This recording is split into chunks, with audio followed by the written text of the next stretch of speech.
Halo, cek cek. Assalamualaikum. Assalamualaikum. Waalaikumsalam. Nah,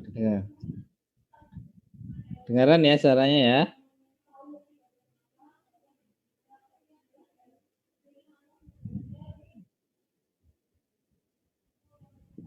Sopo yo.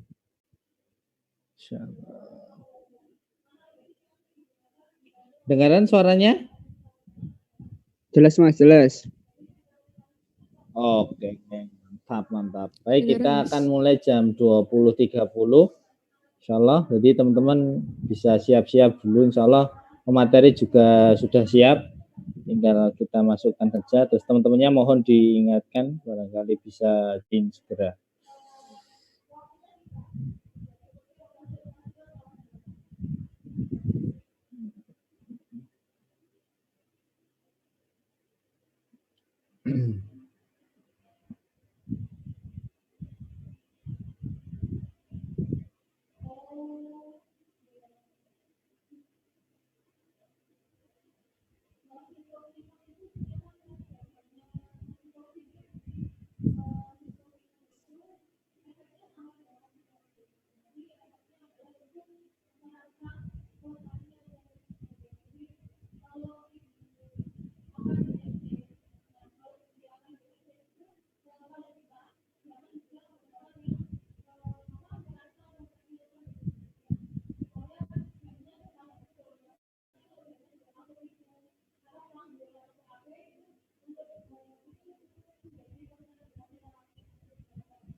Baik, mungkin teman-teman sambil menunggu yang lain kita say hello dulu ya.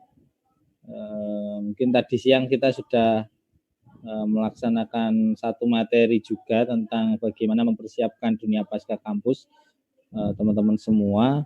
Di malam hari ini lebih ke bagaimana kita mempersiapkan peluang kerja yang teman-teman yang akan dihadapi teman-teman sekarang ini. Salah satunya adalah dunia startup gitu ya.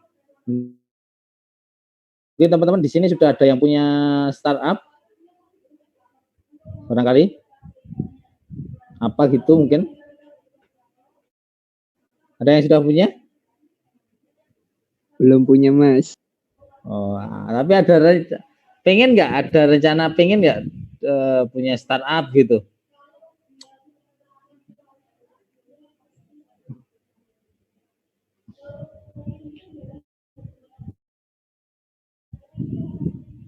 Halo Anas, gimana Nas? Anak IT nih, anak teknik informatika, Mas.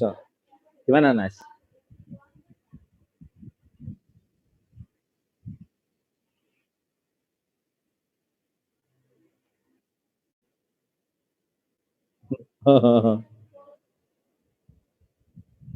Oke. Iya sih. Oke. Tegar mungkin yang mau lulus ini ada ya sudah punya bayangan mau bangun startup apa gitu. Tulung Agung atau apa gitu.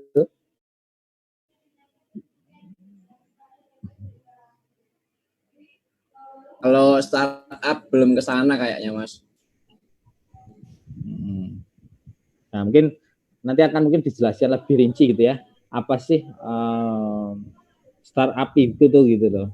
Jadi sehingga mungkin teman-teman sudah punya bayangan mungkin dari sekarang kenapa kok ada ruang guru. Kalau di kita kalau ada Mas Noval, teman-teman tahu ya, Mas Noval yang KSUGM itu dia punya startup namanya GiFood, berbagi food itu makanan, sampai sekarang malah kerjasama dengan orang-orang Basnas untuk melaksanakan program berbagi makanan untuk yang kurang mampu terutama gitu ya. Jadi mungkin nanti akan dijelaskan tentang dunia startup itu gitu. Barangkali yang teman-teman yang sudah punya hal-hal seperti itu bisa dikembangkan gitu ya. Karena mau nggak mau kalau kita hanya mengandalkan kerja sebagai karyawan ya mungkin banyak orang yang akan berebutan gitu ya, apalagi kondisi pandemi kayak gini banyak orang mengurangi karyawannya. Nah, maka harus ada peluang-peluang bisnis lain yang bisa kita lakukan gitu ya. Bayangkan saja kemarin kalau teman-teman lihat ILC atau apa Mata Najwa gitu ya, ada program kartu prakerja gitu ya, yang dananya satu orang 1 juta, kalau kalikan aja hampir 5,6 T kalau nggak salah, itu dikasihkan ke startup terus yang lain gitu ya, sehingga mereka dana segitu besarnya cuman buat PPT atau buat video dan sebagainya kan gampang banget ibaratnya, yang itu bisa kita lihat di YouTube yang gratis gitu ya. Baik, kita cek dulu pembicara pada kesempatan malam hari ini. Selamat malam Mas Yoga. Malam bro, masuk gak ini? Oh, Ini suaranya. Masuk. Mantap. Gimana kabarnya Mas Yoga? Udah, ya, udah dong, buka Mas? Masih di Indonesia juga kan, nggak di luar. ya, insya Allah. Ya. Baik, kita mulai ya Mas, karena sudah waktunya udah malam. Boleh. Baik teman-teman sekalian. Assalamualaikum warahmatullahi wabarakatuh. Waalaikumsalam warahmatullahi wabarakatuh. Baik, alhamdulillahirabbil alamin, asyhadu an la ilaha illallah wa asyhadu anna muhammadar rasulullah. Innal hamdalillahi nahmaduhu wa nasta'inuhu wa nastaghfiruh wa na'udzu billahi min syururi anfusina wa min sayyiati a'malina. May yahdihillahu fala mudhillalah wa may yudhlil fala hadiyalah. Alhamdulillah teman-teman sekalian, hari ini kita bertemu kembali di agenda kita weekend produktif insyaallah, yang insyaallah menjadi bagian dari kegiatan kita mengisi bulan Ramadan dan mengisi 10 malam terakhir gitu ya, atau mengisi waktu-waktu senggang kita di rumah gitu dengan kondisi pandemi Covid kayak hari ini. Maka tema malam hari ini sangat menarik itu teman ya, Indonesia living after pandemi Covid itu mau ngapain gitu ya, terutama mungkin nanti akan dijelaskan Mas Yoga tentang kondisi ke depan gitu ya. Tapi sebelumnya yang terpenting lagi adalah teman-teman harus mempersiapkan diri terhadap kondisi kemungkinan ke depannya seperti apa. Apalagi teman-teman yang mungkin bulan depan atau 2 bulan lagi atau 3 bulan lagi mau lulus, apa yang harus mau dilakukan apa ini kan, beberapa orang yang siap-siap lulus juga gitu ya. Yang kedua, salawat dan salam semoga tetap curahkan pada junjungan kita Nabi Agung Muhammad SAW. Semoga kita termasuk umatnya yang dia akan nanti mendapatkan syafaat dari beliau. Ya. Baik teman-teman sekalian, saya yakin teman-teman yang ada di sini adalah orang-orang yang insya Allah tidak punya kesibukan malam minggu gitu ya. Antara tidak punya kesibukan malam minggu atau ya jomblo gitu ya, insya Allah ya. Ya. Jadi insya Allah malam hari ini ya kita akan diskusi tentang startup gitu ya. Terutama saya kenalkan beliau namanya Mas Yoga Widya Pradana. Mungkin kalau anak-anak ITS mungkin ada yang tahu. Mungkin ya, ini angkatan yang insya Allah di atas saya ini. Beliau angkatan teknik elektro kalau nggak salah. Iya benar ya Mas ya. Ya, teknik elektro. Kemudian beliau juga dulu riwayat organisasinya luar biasa. Ketua atau Kahima Himatektro, kemudian naik jabatan jadi Menteri Sospol. Wah ini luar biasa juga ini. Kemudian di tahun 2014-2015 menjadi program koordinator Dompet Duafa Jawa Timur. Kemudian 2016-2018 menjadi eksekutif sekretari Ikatan Saudagar Muslim Indonesia Java. Kayaknya ini masih ya lihat beberapa postingannya masih ya Mas ya. Ya masih bantu-bantu lah. Oke. Kemudian ada co-founder Karyakan, nanti coba tanyakan teman-teman ya apa itu Karyakan gitu ya. Kemudian CMO Alidin Muslim Marketplace ya, ini mungkin nanti bisa dijelaskan secara singkat gambaran profilnya beliau gitu ya. Kemudian sekarang aktif di Halal Supervisor Training di Malang, Jawa Timur, dan salah satu produk yang luar biasa adalah Halal Quality. Saya juga masih mencari-cari apa yang ada di Halal Quality, tapi melihat beberapa postingan Halal Quality memang teman-teman bisa lihat di IG-nya gitu ya. Nanti teman-teman bisa masuk di sana gitu ya. Baik, Mas Yoga, insya Allah perkenalan cukup itu dari saya. Insya Allah teman-teman bisa mendengarkan paparannya dari beliau. Nanti kita akan lebih banyak diskusi gitu ya, Mas Yoga ya. Yes, diskusi aja. Karena kalau ceramah sudah terlalu malam. Baik, selanjutnya kami persilakan untuk Mas Yoga untuk memberikan paparan awal sebelum kita diskusi terkait masalah startup. Silakan Mas Yoga, kami persilakan. Oh ya, ini saya sampai jam berapa kira-kira untuk ngisi materi?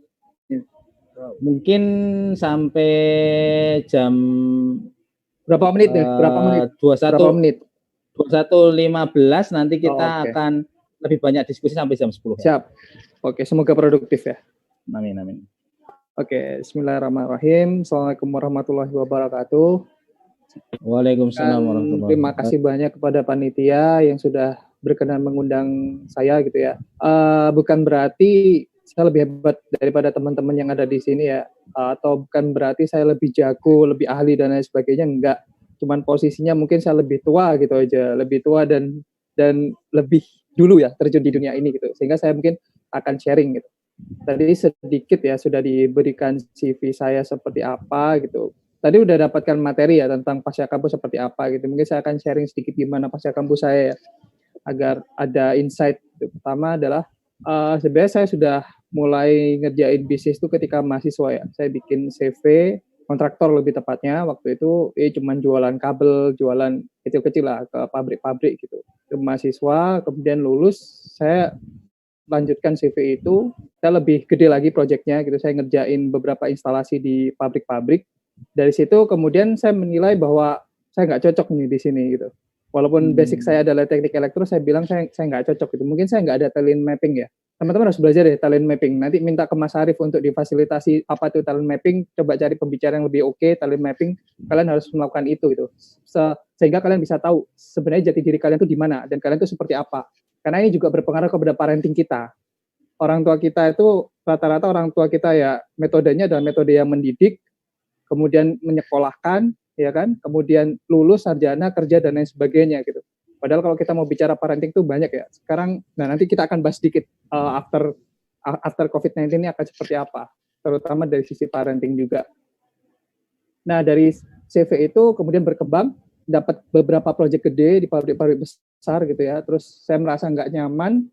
Saya mulai melihat bahwa marketing itu menjadi ujung tombak dari segala proses bisnis marketing ya. Nanti teman-teman juga harus belajar apa bedanya marketing, apa bedanya sales, apa bedanya business development. Itu beda, tapi sekarang tuh seperti disatukan jadi satu, itu padahal jauh berbeda. Nah, kemudian saya bikin namanya Retronesia dan Karyakan, yang mempekerjakan beberapa teman-teman SMK. Kita sifatnya magang. Magang tapi ada fee, ketika ada project kita bagi. Jadi itu adalah dokumentasi acara, bikin profiling, dan lain sebagainya. Dan alhamdulillah itu berjalan, ya sampai sekarang itu berjalan. Nah dari situ kemudian saya masuk ke ISMI. Nah di ISMI saya memang kemudian bertemu dengan salah satu C-level di Alidin Marketplace itu, kemudian saya diundang untuk diajak untuk menjadi CMO di situ. Alhamdulillah Alidin itu mendapatkan invest sekitar 2M. Jadi invest seed funding sekitar 2M. Tapi nah ini adalah catatan buat teman-teman juga. Saya juga tidak merekomendasikan sebenarnya teman-teman langsung terjun ke dunia startup. Jadi pasca kampus itu saya tidak merekomendasikan teman-teman langsung terjun ke dunia startup. Karena apa? Startup itu adalah dunia di mana 90% adalah kegagalan. Dan hanya 10% yang bertahan.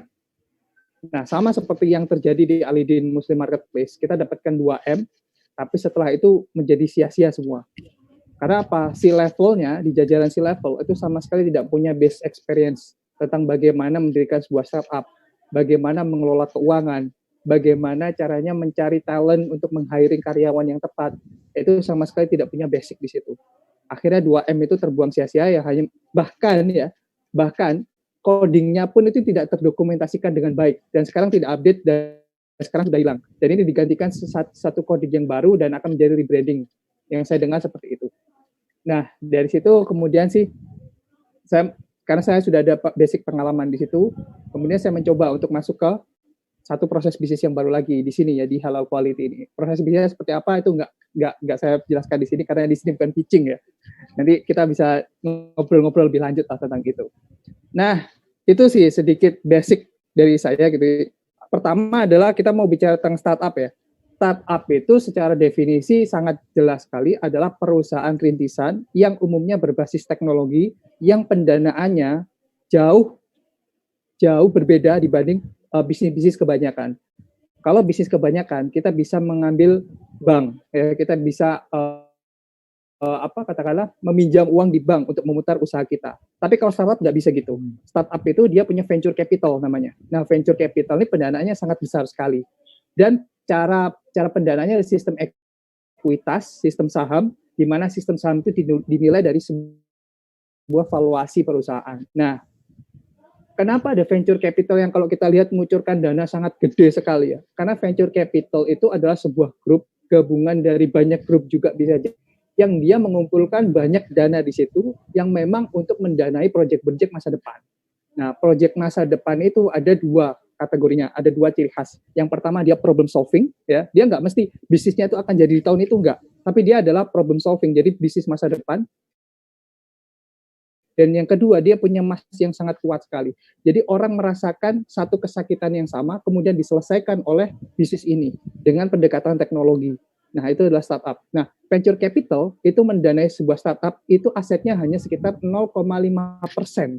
Katakanlah kita dapat 12 juta dolar gitu. Itu hanya sekitar 0,2 sampai 0,5% dari total aset satu venture capital. Nah, ketika dana itu hilang atau sebuah startup itu gagal, maka itu bukan menjadi masalah buat venture capital. Ini berbeda dengan bank, ya. Kalau bank kalian pinjam, maka kalian harus kembalikan. Mau nggak mau bisnis kalian jalan atau enggak itu kembalikan. Nah, inilah model bisnis yang berbeda. Dari model dari investasi yang berbeda itu kita sudah lihat ya bahwa ada proses bisnis yang sifatnya itu sangat destruktif untuk bisnis yang lama yang kita sebut itu dengan disruption. Jadi segala hal sekarang disruption oleh satu proses bisnis yang baru yang dinamakan sebuah perusahaan rintisan. Nah, fatalnya adalah kebanyakan anak-anak itu halu. Ya. Jadi teman-teman mahasiswa tuh kebanyakan tuh halu melihat ini. Melihat ini tuh seakan mewah, seakan wah, lulus, langsung terjun ke dunia startup, sudah, langsung selesai. Kadangkala juga saya melihat ada satu egosentrisme dari anak-anak muda sekarang itu yang pengen jadi CEO. Hanya dengan label CEO, kemudian dia merasa bangga, dia menjadi problem solver dengan bisnisnya itu, padahal enggak sama sekali. Dia bikin itu hanya dengan asumsi, tanpa data, tanpa riset, boom, paling berjalan 6 bulan, nggak sampai setahun, selesai. Nggak punya pendanaan, nggak punya bootstrapping, nggak punya modal, cari ke sana ke sini, nggak ada yang mau. Kenapa? Nggak ada product market fit, nggak ada yang mau pakai produknya.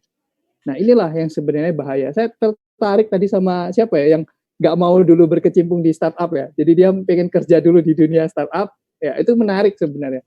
Jadi coba kalian membangun karir dulu, nggak ada masalah. Coba kalian membangun karir dulu di dunia startup, kalian lihat bagaimana hidup di dunia startup, bagaimana cara kerjanya, apa masalah yang diselesaikan, bagaimana implementasinya, itu pelajari sekarang. Gitu ya. Walaupun sekarang kondisi sedang sulit ya. Kita lihat ada beberapa startup yang sudah tutup permanen di Indonesia, kayak Airy Rooms, itu dia sudah tutup permanen dan sekarang tinggal refund aja, sudah pesan booking hotel, juga yang berhubungan dengan hotel, okupansinya menurun drastis karena COVID-19 ini dan semua tutup. Grab di Singapura juga mulai memberlakukan cuti buat karyawannya tanpa dibayar. Banyaklah dampak dari ini. Nah, kita akan bahas ini ya. Jadi itu baru mukadimah. Kita akan bahas ini sedikit bagaimana saya akan berikan data ya. Insight ke depan ini akan seperti apa. Ini saya bisa share screen ya, Rif? Bisa, Mas. Oke. Bentar ya. Kelihatan ya? Oke, sudah Mas. Masuk ya? Masuk. Oke, kita akan bahas ini ya. Jadi temanya nih ya, living the new normal after COVID-19. Nah, kawan-kawan sekalian, ternyata pandemi global ini bukan yang pertama kali terjadi di dunia. Kita sudah mengalami yang ketiga kalinya untuk pandemi ya, untuk skala pandemi itu kita sudah mengalami ketiga kalinya dengan COVID-19 ini. Pertama adalah pandemi pes yang disebabkan oleh tikus, itu tahun 1346, jauh sekali ya. Kemudian yang kita paling dengar sering itu adalah Spanish flu. Itu terjadi di 1918 sampai 1919. Nah, menariknya itu apa? Ternyata di Spanish flu ini terjadi 3 kali gelombang. Ya, jadi nggak hanya sekali gelombang, dan gelombang yang paling mematikan itu terjadi di gelombang kedua. Dan di gelombang ketiga itu kematiannya sangat kecil, tapi di gelombang 2 itu fatalnya luar biasa. COVID-19 potensi akan terjadi di gelombang kedua, karena kita lihat di China mulai ada satu kota yang di lockdown kembali, Korea Selatan mulai mengumumkan adanya gelombang kedua, nggak tahu Indonesia gelombang pertama belum selesai, PSBB udah mulai dibuka, nggak ngerti lah, nanti dibahas di diskusi yang lain ya. Nah, apa yang terjadi setelah Spanish flu 1918? Ternyata ini mempercepat berakhirnya Perang Dunia Pertama. Ya, jadi Perang Dunia Pertama lagi kenceng-kencengnya, kemudian ada Spanish flu. Maka itu yang terjadi, dan apa yang bisa diperoleh ya, pembelajaran apa yang bisa diperoleh dari Spanish flu itu yang pertama, adanya studi ekonomi tentang impact. Karena apa? Sektor bisnis kehilangan pendapatan sekitar 50%. Jadi sama, setiap ada pandemi itu pasti akan berdampak ke pandemi. Nah, kemudian uncontrolled movement can lead to tragic outcomes. Artinya adalah pergerakan yang tidak terkontrol itu akan menyebabkan banyaknya tragedi kematian. Sama seperti sekarang. Dan terjadinya potensi untuk gelombang kedua. Nah, sebenarnya kalau kita mau lihat, kita mau belajar, pandemi ini semua hampir sama ya. Gelombangnya itu atau perilakunya itu hampir sama. Cuman barangkali kita nggak punya dokumentasi yang pas. Kita nggak menyimpan dokumentasi yang baik, sehingga kita seperti gagap. Ini seperti satu dunia yang baru. Kita nggak pernah mengalami ini. Padahal kita udah pernah mengalami ini, gitu. Tapi kita nggak punya dokumentasi yang baik. Nah, dokumentasi ini yang baik juga harus kita berikan kepada diri kita gini. Maksud saya gini, kalau kalian punya career path yang bagus, itu dokumentasikan. Setiap career path. Nah, ini nanti saya bahas parenting ya. Itu next aja lah. Jadi nanti di parenting itu ada banyak ya, tentang salah satu membuat portofolio. Kita nggak bikin itu sih. Dari kecil, nanti kita kalau jadi orang tua itu kita penting itu. Jadi dari kecil, anak kita tuh dapat prestasi apa, dia senang dalam bidang apa, itu harus punya dokumentasi yang baik. Sehingga apa? Dokumentasi ini menjadi bahan buat dia menjual diri dalam tanda kutip ya, menjual diri ke perusahaan, ingin magang dan lain sebagainya, itu sangat berharga sekali. Portofolio berbeda dengan CV. CV itu resume dari portofolio. Jadi portofolio itu bisa dibuat dari satu buku. Nah, ini yang kadang kita sama sekali nggak punya. Ya, bahkan untuk diri kita nggak punya. Bagaimana dengan negara? Satu dokumentasi ini barangkali tidak terlalu baik untuk kita lihat hari ini. Nah, ternyata dari Spanish flu itu, COVID-19 ini lebih masif dan destruktif. Kita lihat sekarang, ini diambil dari Mei 2020 ya, kasus positifnya 3,6, sekarang udah 4 jutaan seluruh global ya di dunia. USA paling tinggi, tingkat kematian paling tinggi ada di Belgia, kedua UK, Indonesia termasuk di dalamnya sebagai top 10. Ya, jadi ini sangat destruktif sekali. Nah, seluruh global, seluruh di dunia terdampak, ekonominya berkontraksi semua saat ini. IMF mengatakan pertumbuhan global hanya sekitar minus 3%, JP Morgan ada minus 1,1%, Economist Intelligence Unit minus 2,2%. Kalian sebagai engineer jangan terlalu tabu dengan ekonomi, jangan terlalu tabu dengan politik, karena kalian akan bersinggungan dengan itu. Ya, kalian nggak harus selamanya akan memegang, katakanlah kalau di elektro ya memegang resistor, memegang trafo, nggak di teknis banget. Kalian harus punya satu prinsip bahwa kalian bisa mempelajari itu semua. Karena generalis, saya nyebutnya generalis ya. Generalis sekarang itu sangat luar biasa. Kenapa? Generasi kita ini adalah choice generation. Ya, choice generation kenapa? Karena sumber informasi itu kita bisa menyerap semua dari manapun. Internet sudah terbuka dengan luas dan kita bisa memilih apapun. Tapi nanti pada suatu saat di interval umur 35 sampai 45, kita harus menetapkan salah satu bidang yang ingin kita masuki. Nah, untuk usia-usia muda seperti kalian ini, jadilah generalis. Buka semua peluang, buka semua ilmu bahwa kalian bisa menyerap. Karena saya yakin kalian juga masih nggak ngerti ini arahnya mau kemana kalian. Kecuali kalau kita mau hidup aman ya, hidup aman dalam arti ya udah saya lulus kerja sampai tua meninggal selesai gitu. Tidak ada satu career path yang kalian bangun yang itu baik buat yang lain gitu, yang bermanfaat untuk yang lain. Nah, Gubernur BI ya menyatakan bahwa pertumbuhan Indonesia kemungkinan akan tumbuh di angka 2,3%. ini juga ternyata krisis kita tahun ini ya di kuartal pertama 2020 itu terendah setelah krisis 99, 98, 99. Kita ada di 2,97 atau 3% kita bulatkan year of year atau minus 2,41 quarter to quarter. Sekarang dari seluruh ekonomi kita itu kita hanya ditopang oleh 3 sektor jasa di sisi produksi.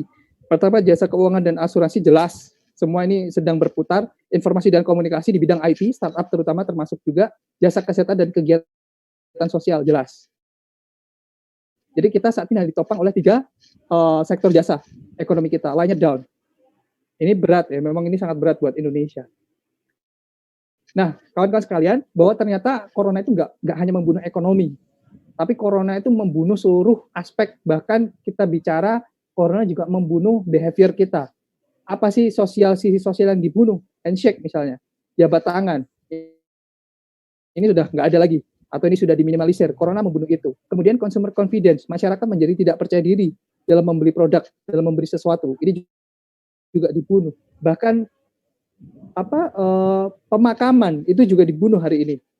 Ya, bagaimana biasa yang kita pemakaman yang dilakukan biasa itu sekarang menjadi sepi atau menjadi bingung harus dimakamkan di mana, orang ini sakit beneran sakit biasa atau sakit COVID-19. Orang yang meninggal hari ini itu menjadi satu kalau boleh mohon maaf sekali lagi, itu adalah sebuah aib karena itu dianggap sebagai kamu meninggal pasti karena COVID-19, padahal nggak seperti itu kondisinya. Dan orang yang menguburkan atau datang ke pemakaman itu menjadi khawatir. Tapi nggak semua, ya nggak semua corona ini membunuh berdampak negatif. Salah satunya adalah air pollution. Kita tahu ada laporan bahwa 30% polusi udara itu menurun hari ini karena diberlakukan kebijakan lockdown. Kemarin saya juga membuat webinar dengan Ica, salah satu alumni ITS juga yang sekarang kuliah di Italia. Italia salah satu negara dengan dampak COVID yang lumayan parah. Jadi kalau teman-teman tahu ada Sungai Venesia yang biasanya ada kapal-kapal itu sekarang banyak ikan-ikan kecil, airnya jernih, kemudian banyak angsa-angsa liar di situ. Artinya apa? Ada sebuah habitat baru yang terbentuk setelah terjadinya COVID-19 ini. Ya taksi, hotel, jelas ya, semua tersingkirkan. Bahkan film, sinema, bioskop itu juga mati sekarang kondisinya. Nah, teman-teman, ini adalah satu kurva di mana kurva ini bisa diterapkan dimanapun, termasuk bagaimana cara kita mencari produk market fit. Ketika kita membuat satu startup, membuat satu produk di startup, kurva ini akan sangat berlaku. Atau kita membuat satu produk baru, ya, bukan produk ATM ya, amati tiru modifikasi, tapi satu produk baru. Jadi pertama kurvanya pasti ada denial dari masyarakat. Denial itu apa? Penolakan. Karena ini sesuatu something new. Ini apa sih? Ini di luar kebiasaan saya. Ini nggak pernah saya lakukan. Pasti ada denial. Kemudian terjadi resistance. Setelah denial itu ada perlawanan. Ya, kalau kita lihat bagaimana Gojek pertama kali itu terjadi ini. Gampang sekali kalau kita lihat bagaimana perusahaan startup besar akan berkembang pasti mengalami kurva ini. Pertama ditolak, kemudian ada perlawanan dari ojol-ojol konvensional. Kemudian ada eksplorasi. Nah, di sini baru ketika semua sudah mulai bergabung, mulai masuk, ada kemudian dilihat apa sih sisi benefitnya, apa keuntungannya, ya kan? Apa yang membuat saya harus bergabung. Nah, ketika dia menemukan benefit itu, maka dia melakukan komitmen. Komitmen bahwa oke, saya akan bergabung di sini, saya akan masuk di sini, dan lahirlah sebuah behavior yang baru. Dan ini yang terjadi dengan COVID-19 sekarang. Apa itu? Kita tahu ya,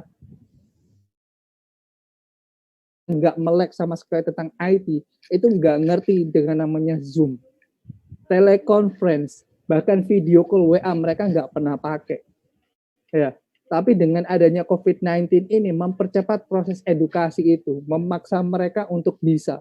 Dan akhirnya apa? Zoom itu digunakan oleh seluruh baby boomers untuk melakukan WFH dengan segala kendalanya.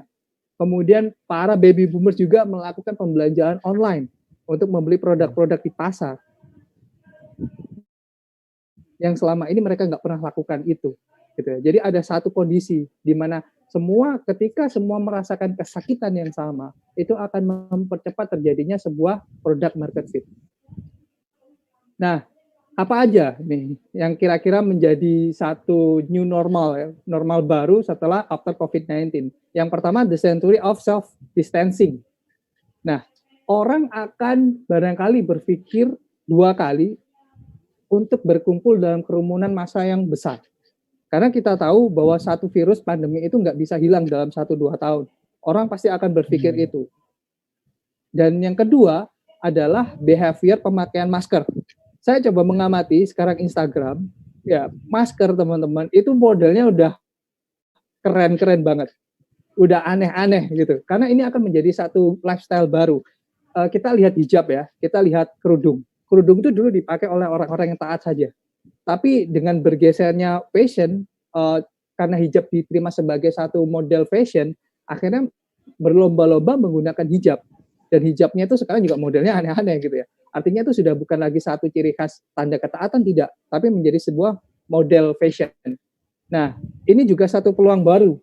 Peluang baru dalam arti entah nanti bagaimana startup yang akan dibentuk ya, karena startup itu sebenarnya secara general adalah sebuah perusahaan rintisan, tapi yang kita kenal adalah sebuah rintisan berbasis teknologi. Enggak, teknologi pun sebenarnya enggak masalah. Contoh apa itu kopi kenangan. Kopi kenangan based on-nya bukan based on teknologi, tapi terakhir dia mendapatkan series B. Ya, pendanaan series B dipimpin oleh Sequoia Group, dia udah dapat berapa miliar, berapa triliun gitulah untuk ekspansi ke Filipina, Thailand dan lain sebagainya. Kopi kenangan itu bukan based on teknologi ya, tapi based on produk kopi. Ya, jadi itu adalah future business opportunity-nya. Barangkali ada hijab untuk yang revolusioner hijab. Mungkin ada masker apa gitu namanya, mungkin teman-teman bisa bentuk itu. Nah, ini adalah the fall of mobility, the rise of stay at home. Dari sini kita bisa sadar ya bahwa everything must go virtual online. Jadi kita baru sadar dengan adanya pandemi ini ternyata semua itu nggak bisa secara konvensional, semua itu harus dikerjakan, harus ada yang secara online agar semua bisnis itu berjalan. Ya, nah, future business opportunity-nya apa? Jelas ya, semua yang berbasis online, semua yang berbasis digital itu akan menjadi booming setelah COVID-19 ini. Nah, ini yang tadi saya sampaikan. Ternyata online shopping kita itu berubah secara behaviornya. Kalau yang dulu kita beli di online itu hanya barang-barang yang bersifat branded, barang-barang yang hanya kita pengen beli aja lah gitu, nggak butuh-butuh amat gitu. Nah sekarang sudah berubah. Jadi online shopping itu sekarang widening. Wideningnya itu apa? Lebih melebar. Kita sekarang online shopping sudah mulai membeli produk-produk daily needs atau sembako. Kan kita kepikiran ya, ini juga salah satu yang membuat Alidin juga gagal gitu. Kita bermain di sembako. Ya buat apa gitu loh, kita bikin marketplace sembako kan. Kita sudah ketemu Alfamart, Indomaret, toko kelontong di sekitar kita. Itu bukan satu kebutuhan, itu bukan satu kesakitan masyarakat yang harus kemudian kita bantu produk, enggak. Gitu. Buat apa kita buat satu produk sembako? Ternyata sekarang inilah kuncinya. Disinilah ternyata baru terjadi itu gitu fasenya. Bahwa daily needs itu harus dibeli menggunakan online. Karena semua sudah di lockdown dan lain sebagainya. Deepeningnya itu apa? Semakin dalam, orang berbelanja online itu karena kebutuhan, bukan karena esteem, bukan karena gaya hidup, bukan karena kepingin. Karena di sisi lain ada faktor ekonomi yang berpengaruh, tapi di sisi lain juga ya udah aku beli itu butuh aja gitu. Gak beli macam-macam lagi gitu. Nah, teman-teman, kalau teman-teman mau membuat marketplace sekarang, wave-nya sudah habis. Saya kira wave-nya sudah habis. Kenapa? Kita sudah punya 2 unicorn. Ya, kita sudah punya 2 unicorn. 1 Bukalapak dan 2 Tokopedia. Sebentar lagi akan menyusul Shopee, kemungkinan besar. Tapi akan menjadi unicorn juga. Karena dia sekarang di top 5 ranking itu sudah di peringkat pertama sebagai aplikasi marketplace yang banyak dikunjungi. Ya, jadi Shopee akan menjadi, kita sudah punya 3 unicorn. Kalau kalian itu wave-nya sudah habis. Kecuali dalam tanda kutip kalian membuat satu marketplace yang sangat spesifik. Gitu ya. Apa spesifik? Ya terserah nanti apa teman-teman yang dibayangkan apa. Yang spesifik itu misal contoh nih, saya mau sebut adalah halal ingredients marketplace. Apa tuh halal ingredients marketplace? Adalah marketplace penyedia bahan-bahan untuk pembuat produk yang bersertifikat halal. Nah, itu adalah produk satu spesifikasi khusus yang tidak dimiliki marketplace lain dan itu dibutuhkan hari ini. Karena dalam sertifikasi halal itu harus ada traceability, penelusuran bahwa produk itu benar-benar halal dari bahannya. Nanti arahnya adalah ke halal blockchain, macam-macam lah. Nah, work-life play balance, well-being revolution. Nah, ini yang saya katakan, ketika WFH, maka orang tua itu itu banyak bermain di rumah, banyak kemudian menghabiskan waktu bersama anaknya di rumah. Nah, artinya apa? Di sini mereka sadar gitu, bahwa ternyata yang saya habiskan waktu selama hidup jam 7 pagi pulang jam 5 sore, itu ternyata sama sekali membosankan gitu. Saya nggak ngerti anak saya nggak ngerti bagaimana saya menyeimbangkan kehidupan, itu nggak ngerti. Tapi dengan adanya WFH, semua itu menjadi satu shifting behavior yang kita ketahui bersama. Nah, di sini future business opportunity-nya adalah satu, tentang parenting. Masyarakat menjadi lebih sadar hari ini bahwa ternyata sekolah itu bukan tempat penitipan anak gitu, bahwa saya harus mengembangkan anak itu secara bersama guru dan bersama sekolah, karena itu sebenarnya prinsip teologi pendidikan dari Ki Hajar Dewantara kan. Di sini ada sekolah, ada guru, maksud saya ada orang tua dan ada lingkungan. Itu adalah teologi prinsip pendidikan yang hari ini tidak tercapai, karena prinsip orang tua adalah menitipkan anaknya sekolah untuk dididik dengan benar. Ketika anak itu salah, maka yang disalahkan sekolah. Nah, ini kan nggak benar. Nah, ketika ada WFH, maka orang tua juga dituntut untuk bagaimana mengajari anaknya mengerjakan PR dan lain sebagainya. Akhirnya apa? Orang tua merasa mengeluh, ternyata susah ya PR anak saya, ternyata sulit ya gitu. Akhirnya mereka juga belajar lagi, terus membuat pengertian kepada anak. Nah, ini online ya, online. Nah, ini yang saya sebut homeschooling, teman-teman. Sekarang sudah menjadi tren. Sekarang menjadi booming. Anak-anak, para orang tua sekarang itu sifatnya itu gini.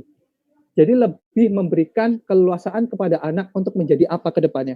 Kalau kita perbandingkan ya antara homeschooling dengan sekolah formal itu tujuannya untuk mencari ijazah. Indonesia sekarang ya, ijazah ini digunakan untuk masuk ke pendidikan tinggi, perguruan tinggi digunakan untuk bekerja. Padahal dunia sekarang sudah jauh berubah, teman-teman. Kalau kita mau bicara dunia startup tidak penting tentang latar belakang pendidikan. Startup sekarang bicaranya bukan startup ya, maksudnya dunia teknologi ya, perusahaan teknologi itu bicara tentang based on your experience. Jadi bukan lagi tentang apa latar belakang pendidikanmu. Terserah latar belakang pendidikanmu apa. Kalau kamu experience-nya bagus di sesuatu yang jauh di latar pendidikanmu, maka kamu akan dikontrak. Kita lihat pengumuman Elon Musk ya, bagaimana mereka terserah, saya nggak peduli apa latar belakang pendidikanmu. Kalau kamu memang bisa mengerjakan ini dengan baik, saya akan gaji kamu miliaran dolar. Kayak gitu kan. Nah, sekarang booming homeschooling ini luar biasa. Dengan adanya juga online learning ya. Jadi sudah bukan lagi satu barrier besar bahwa kita harus sekolah secara formal. Itu sudah bukan lagi satu barrier besar hari ini. Nah, future business opportunity-nya jelas homeschooling. Kita belum ada loh startup homeschooling. Yang adalah ruang guru berbeda dengan homeschooling. Ruang guru adalah menduplikasi kurikulum pendidikan formal ke online. Tapi bukan homeschooling. Homeschooling jauh berbeda dengan pendidikan formal. Coba teman-teman mendalami, masuk ke materi-materi kurikulum homeschooling, itu luar biasa. Contoh ya, case-nya.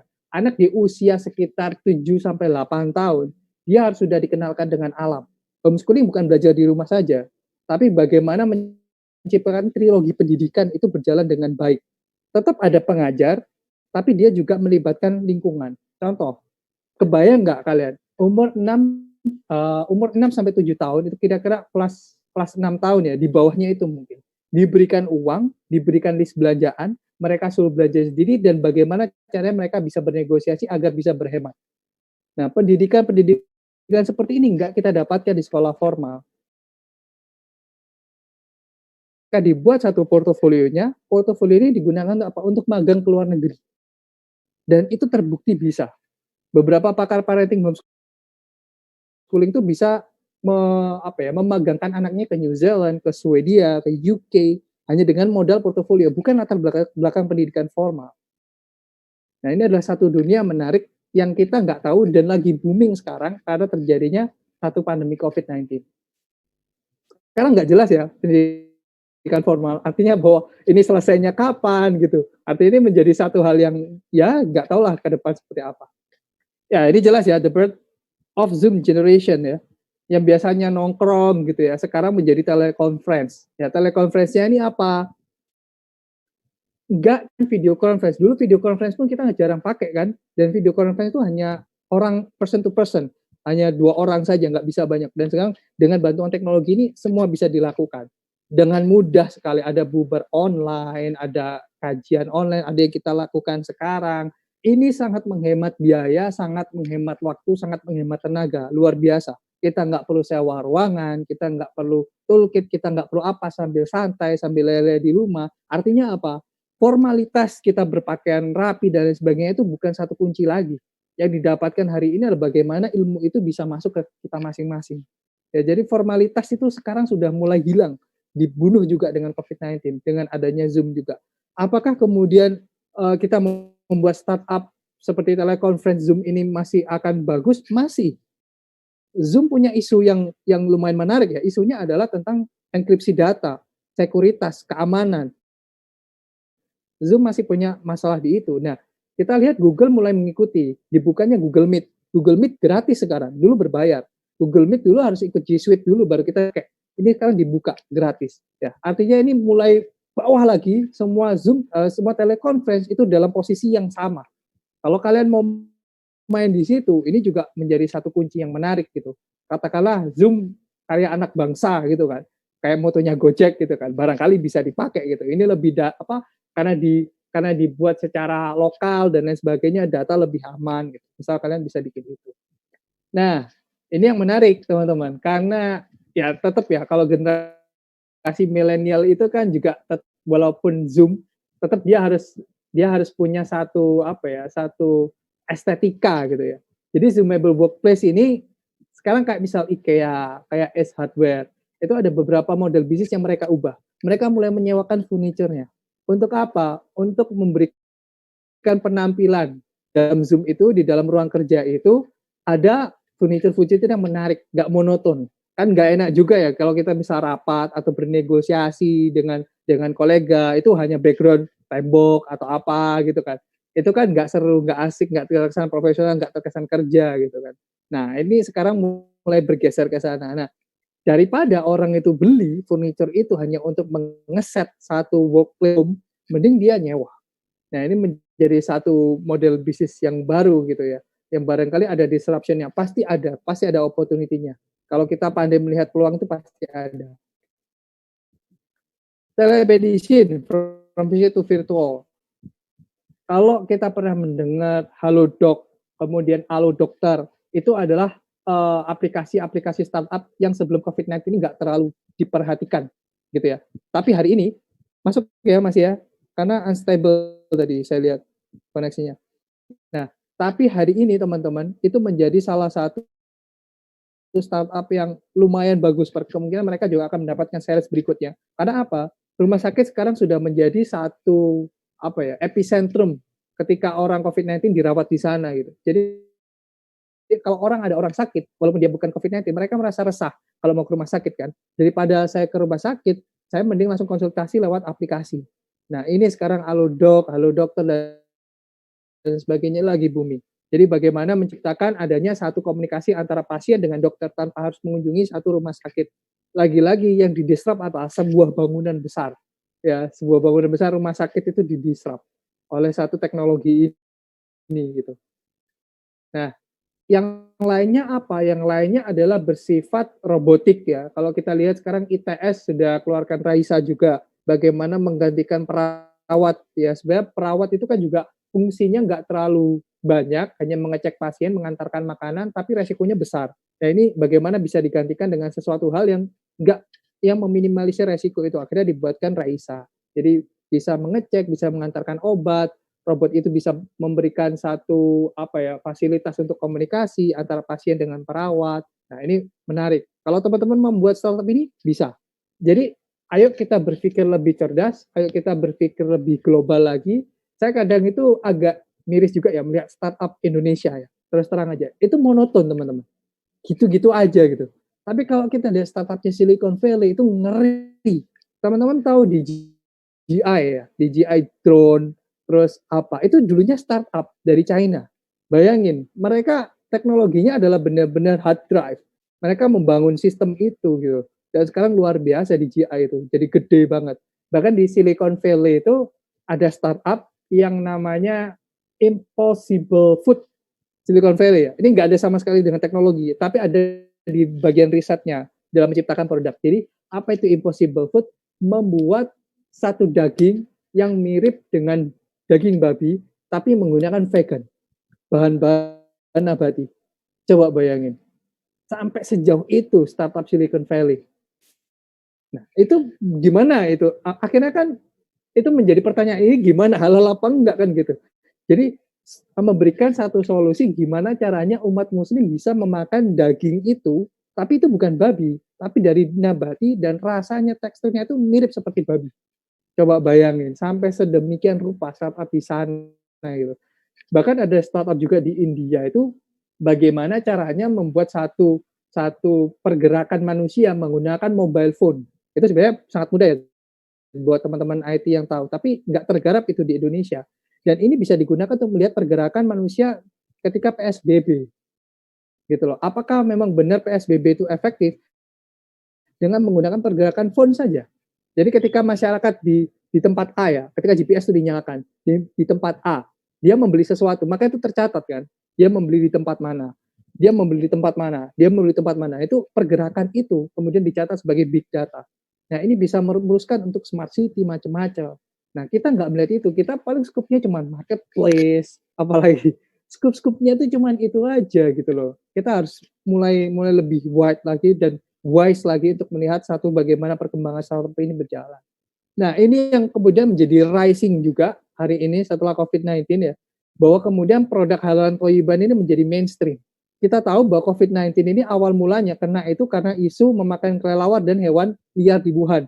Sekarang pasar Wuhan itu hampir mau ditutup isunya, dan masyarakat China itu sudah mau membuat regulasi bahwa mereka tidak akan mau makan hewan liar lagi. Tapi di Indonesia ada pasar Tomohon ya, kalau kita tahu hewan-hewan liar. Nah, itu kita nggak tahu bagaimana regulasinya. Tapi yang pasti ini menjadi rising star baru, halalan Thayyiban ini. Jakarta Post juga membuat satu artikel yang sama, ya, bahwa sekarang masyarakat lebih mencari makanan yang memang higienis, gitu ya, higienis, terjamin, bersih. Dan itu semua ada di halal food. Dan sekarang berlomba-lomba sangat masif sekali bagaimana mempromosikan satu makanan yang halalan Thayyiban. Banyak isu tentang halalan Thayyiban yang lucu. Saya mendapati beberapa isu di global ya. Katanya juga ketika orang non-muslim makan halal itu jadi muslim. Nah, isu-isu ini yang dibangun untuk melawan halal food. Nah, ini yang kemudian kita luruskan gitu. Bahwa halal food itu memang ketaatan bagi muslim tapi baik untuk bagi non-muslim. Karena nggak ada yang nggak bisa makan halal food gitu. Beda dengan makanan lain yang non halal. Ada kelompok yang tidak bisa makan. Contohnya adalah muslim gitu. Babi nggak bisa gitu, tapi yang lain mungkin bisa. Tapi kalau halal food semua bisa makan dan terjamin higienisnya. Nah, ini yang juga menarik teman-teman. Jadi banyak restoran yang kemudian melakukan survival mode. Survival mode ini apa? Restoran-restoran itu kemudian menyiapkan makanan frozen. Karena apa? Makanan jadi mereka nggak laku. Mereka udah nggak bisa dine in, masyarakat konsumen confidence-nya rendah, mau beli makanan jadi takut tertular corona dan sebagainya. Akhirnya mereka apa? Membuat frozen food. Frozen food-nya apa? Makanan beku yang bisa diolah sendiri di rumah. Nah, ini pasti menjadi satu peluang bisnis opportunities yang baru. Apa startupnya nggak tahu ya. Startupnya bisa jadi membuat satu usaha rintisan yang bisa membuat semua itu menjadi frozen. Nah, kan nggak ngerti, nggak ada kan? Ya kan? Nah, itu butuh satu riset juga. Ada orang-orang riset teknologi pangan yang akan bermain di situ. Bisa nggak semua itu dijadikan frozen dan diolah, tinggal dipanaskan? Pasti bisa. Saya pernah menemukan satu hal, semanggi. Bayangin loh, semanggi itu dipack, itu benar-benar frozen. Apa sayurnya? Ya, sayurnya itu direbus, terus bumbu gitu loh. Jadi ayo kita kemudian benar-benar brainstorming apa yang menjadi peluang bisnis, dan itu ekspor sangat besar sekali. Kalau kita sudah bisa makanan yang khas, yang basah kemudian kita frozen. Contoh deh, kita bicara Indomie. Itu kan clear kan. Maksudnya Indomie itu cuma modal rasa teman-teman. Dia akan main di R&D-nya. Dia modal rasa tapi dia menjuarai seluruh dunia untuk mie ramen, mie instan. Paling enak sedunia, bayangin coba. Dengan kekayaan rasa flavornya macam-macam itu, dia menang di situ. Nah, apakah kita bisa membuat ini? Pasti bisa. Anak-anak teknik kimia saya yakin bisa lah. Kita kurangnya di ITS itu teknologi pangan ya, tapi saya lihat FTI katanya mau bangun itu. Ya, FTI katanya membuat satu jurusan baru teknologi pangan dan hubungannya dengan halal. Di Malaysia sudah ada, ITS katanya mau bikin itu. Nggak tahu nanti perkembangannya seperti apa. Nah, ini juga ibadah virtual ya. Sekarang ya Zoom dan lain sebagainya ini sudah menjuarai bagaimana kajian itu nggak perlu di masjid dan lain sebagainya. Al-Irsyad sekarang mengembangkan Al-Irsyad, Masjid Al-Irsyad itu mengembangkan gini teman-teman. Jadi dia mengundang ustadz dari Jakarta, rekamannya di Jakarta, tapi di broadcast ke seluruh masjid yang bergabung dalam jamaah Masjid Al-Irsyad. Semua jamaah di masjid itu bisa nonton itu dan bisa berinteraksi langsung. Ini kan satu terobosan bisnis yang baru. Ketika pandai menangkap peluang, maka itu menjadi satu perusahaan rintisan. Ini terakhir, slide dari saya, nanti kita akan diskusi ya. Don't waste a crisis. Jatuh adalah kecelakaan, tidak mau bangkit adalah pilihan. Jadi jangan menyanyiakan krisis. Krisis itu sudah memakan korban banyak, dan bagaimana korban itu nggak mati sia-sia. Kita bisa bangkit dari situ. Dan peluang ini harus kita ambil. Oke, Rif, lanjut. Saya serahkan ke moderator. Baik, terima kasih Mas Yoga. Ini kalau ngobrol sama Mas Yoga itu tidak ada habisnya teman-teman ya. Jadi saya itu lihat aja udah menariknya luar biasa ya. Ada ide-ide yang mungkin bisa kita buat dan kita kerja gitu ya. Jadi menarik yang disampaikan Mas Yoga ini, termasuk kita semua karena belum menyentuh ranah-ranah seperti itu gitu ya teman-teman. Mungkin selanjutnya ya kita lebih banyak diskusi teman-teman ya sampai jam 10. Makanya ada waktu panjang buat teman-teman untuk sharing ide apa, mungkin barangkali punya dari apa yang disampaikan Mas Yoga mungkin aku kecetus ide ini dan sebagainya, bagaimana mungkin bisa di-sharingkan di sini. Oke teman-teman, mungkin ada yang ditanyakan, boleh lewat chat atau langsung, boleh silakan. Langsung aja live aja biar seru. Oke, siap. Monggo silakan. Siapa dulu? Ya, permisi Mas. Oke, Mas Fajar, silakan Mas Fajar. Ya, terima kasih waktunya. Assalamualaikum warahmatullahi wabarakatuh. Waalaikumsalam warahmatullahi wabarakatuh. Ini Mas, saya menarik yang tentang makanan tadi, ya. Yang frozen food. Yes. Nah,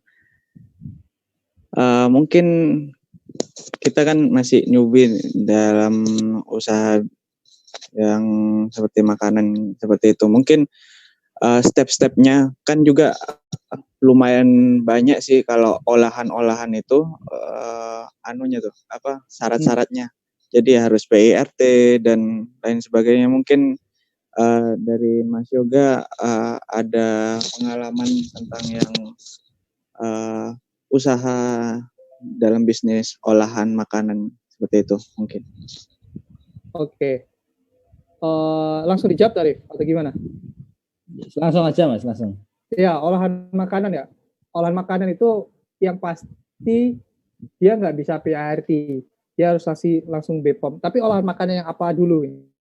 Kayak minuman itu langsung ke BPOM. Dan BPOM itu memang prosesnya akan sangat lama sekali dibanding PIRT. PIRT kan kita cuma minta ke dinas kesehatan bahwa makanan kita tuh sehat, uji labnya. Tapi kalau BPOM itu panjang sekali, syaratnya sangat banyak sekali. Gitu. Nah, kalau mau membuat satu perusahaan rintisan atau startup dengan membuat frozen, sebenarnya kan kita nggak perlu mengolah makanannya, iya kan?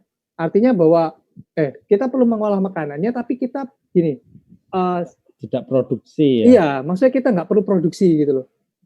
Ada namanya satu perusahaan juga, nanti teman-teman bisa cari namanya Ghost Kitchen. Jadi Ghost Kitchen ini bagaimana menjembatani orang-orang daripada personalized di GrabFood atau GoFood itu dijadikan satu rumah besar. Jadi itu seperti dapur besar. Dan marketingnya semua itu dari Ghost Kitchen. Gitu. Jadi Ghost Kitchen itu yang keluar di GrabFood dan GoFood. Jadi orang-orang itu tinggal masuk. Jadi seperti marketplace untuk satu produk makanan minuman, nggak personalized lewat satu pintu. Bahkan dia akan carikan project-project kayak misal di hotel, di restoran, macam-macam tuh dia carikan project-project itu. Nah, jadi coba kita gini, kalau kita membuat satu bisnis, jangan kita gabungkan antara produksi dengan marketing. Itu jelas harus dibedakan. Kalau kita jadi satu semua, kita capek teman-teman. Kita ngurusi produksi iya, kita ngurusi marketing juga. Ngapain capek-capek? Ambil salah satu. Contoh, kalau teman-teman ya pengen fokus di produksi, maka bangunlah sistem jaringan reseller. Udah biarkan reseller marketingnya tuh yang jalan. Teman-teman cuma fokus produksi terus. Nah, kalau teman-teman nggak mau produksi, cuman marketing, udah cari produk aja, tinggal di rebranding. Selesai kan? Nggak perlu teman-teman produksi susah-susah, tinggal di rebranding, ditambahkan added value, dicari benefitnya apa, kompetitornya seperti apa, kalahkan, selesai. Marketing kan jalan. Nggak perlu bikin produk. Ngapain bikin produk itu? Pokoknya selalu tanamkan, pisahkan antara produksi marketing. Kalau kalian mengurusi dua-duanya itu sebagai perusahaan rintisan capek. Lebih baik, kalau menurut saya, lebih baik kalian mulai dari marketing dulu, karena itu cost-nya akan lebih kecil. Ya, cost-nya akan jauh lebih kecil, kalian nggak butuh modal besar, marketing jalankan, produksinya orang lain. Kalau kalian sudah menjadi perusahaan besar, jadilah sekalian pekerjaan. Untuk start, kalian produksi dan marketing itu capek. Sama halnya dengan marketplace sekarang ya. Marketplace sekarang ini mempelajari behavior kita. Tapi nanti suatu saat bisa jadi mereka akan membangun satu pabrik yang untuk memproduksi khusus item-item yang laku dijual di marketplace itu. Who knows? Ini yang terjadi di Lazada contohnya. Dalam tanda kutip ya, ini juga masih rumor tapi perlu dibuktikan juga. Di Lazada itu ada satu gini. Pernah ada kasus penipuan gini. Jadi ada hijab yang dijual itu mereknya A, tapi ternyata dikirimnya itu mereknya bukan A, merek lain, tapi kualitasnya sama dan lain sebagainya dari China.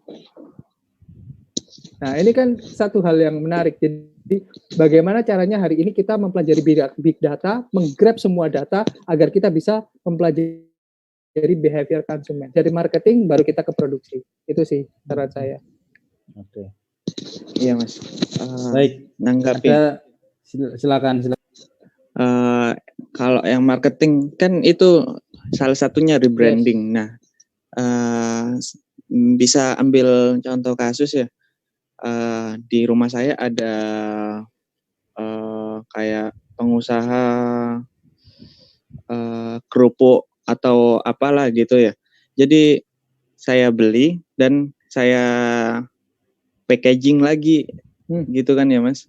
Packaging yang bagus dan dalam anunya kan juga harus ada PIRT tuh. Bener. Dan itu harus BPOM atau gimana ya Mas? Atau step-stepnya ya, gitu Mas? Itu nanti pembahasannya akan lebih detail sebenarnya. Jadi produknya itu apa, karena klasifikasinya berbeda.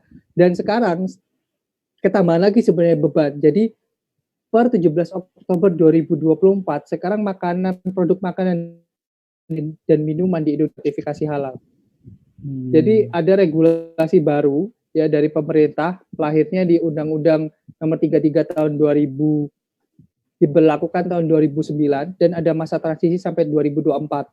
Jadi semua produk makanan dan minuman per 17 Oktober 2024 itu harus bersertifikat halal. Jika tidak, produk itu akan dilabeli haram. Walaupun produk itu adalah halal. Nah, ini adalah beban lagi sebenarnya dari UKM gitu. Makanya kemudian UKM kan banyak mengeluh dan sebagainya. Saya nggak tahu proses produksi halal itu gimana, apa saja syaratnya. Itu adalah salah satu bagian dari model bisnis halal quality ada di situ. Gitu sih. Kalau kita mau bicara PIRT BPOM nanti akan lebih detail lah, lebih panjang gitu. Mungkin ada sesi yang berbeda. Oke. Oke. Baik. Terima kasih Mas Yoga. Mungkin terima kasih Mas Fajar. Ada lagi mungkin teman-teman, ini menarik ini. Kalau ada moderator saya banyak yang ditanyakan ini. Ayo silakan teman-teman ya. Siapa ini? Siapa?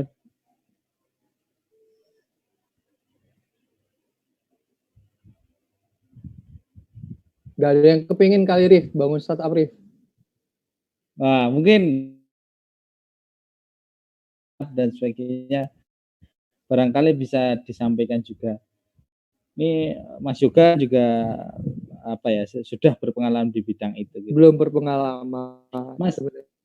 Belum ya, masih jauh. Mas, saya mau nanya ini gambaran startup dulu ya Mas. Apakah startup itu identik dengan permasalahan sosial? Enggak.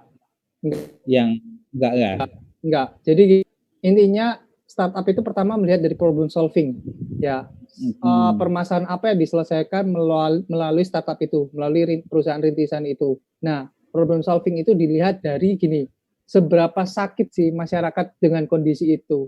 Paham nggak Mas ya? Kalau kita mau lihat Gojek lah, kita ambil case Gojek.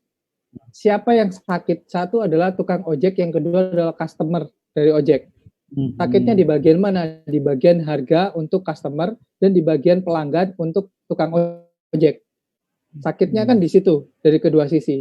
Nah, gimana caranya agar sakit itu hilang? Dipertemukanlah kesakitan itu dengan satu teknologi namanya Gojek. Customer bisa lebih murah harganya, tukang ojeknya nggak perlu bingung cari customer, dicarikan oleh Gojek. Oke. Berarti mungkin saya nangkapnya adalah apa yang menjadi problematika di masyarakat itu kita kemas dalam bentuk teknologi tadi ya. Yes, benar. Jadi ya, maksudnya sebenarnya nggak mesti tentang teknologi gitu loh. Jadi sebenarnya secara umum cuman di Indonesia itu familiarnya adalah berbasiskan teknologi. Oke, Mas. Oke, mungkin ada teman-teman yang sudah ada pertanyaan atau sharing kan, silahkan. Ini mumpung Mas Yoga masih ada di sini gitu. Assalamualaikum Mas. Waalaikumsalam. Oh ya, silakan Mbak Farah. Silakan Mbak Farah. Permisi, nama saya Farah. Mau tanya, saya penasaran gimana orang-orang yang buat startup itu caranya tuh gimana gitu, mulainya. Buat saya kan masih muda banget ya, masih mahasiswa baru, jadi kayak masih kosong, belum punya skill apa-apa, dan penasaran sama mereka-mereka yang bisa bangun startup seperti itu. Itu tahap-tahap besarnya saja itu gimana sih? Ya, makasih. Oke. Langsung Liv, jawab ya. Silakan.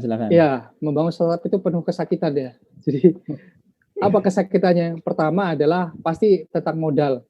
Jadi nggak ada bisnis yang nggak punya modal. Saya boleh bilang itu. Jadi kalau ada game yang mengatakan bahwa dengkulmu itu bisa jadi modal, itu nggak sepenuhnya benar, teman-teman. Membangun satu perusahaan itu tetap butuh uang. Nah, proses investment di startup itu pertama adalah seed, ya. Kita bisa mencari seed. Seed itu bisa dari lomba, bisa dari bootstrapping. Bootstrapping itu adalah uang kita sendiri yang kita pakai. Jadi kita startup itu dengan uang kita sendiri yang kita pakai, proven kita bisa ikut lomba. Lomba itu kita bisa dapat seed. Seed itu kurang lebih ratusan ribu dolar. Kemudian dari seed itu kita bisa dapat series A. Series A itu sudah mulai jutaan dolar sampai jutaan dolar. Kemudian series B itu mulai dari belasan sampai puluhan dolar, dan series ratusan juta dolar. Ya, jadi nah, kalau ditanya gimana sih caranya mau startup? Jadi gini, startup kan itu biasanya pasti punya model bisnis lain di belakang. Misal ya, katakanlah dulu Bukalapak deh. Kita mau ambil contoh Bukalapak dulu itu brand di depannya adalah Bukalapak Marketplace, tapi di warehouse. Nah, software house ini melakukan substitusi silang untuk keberlangsungan dari Bukalapak.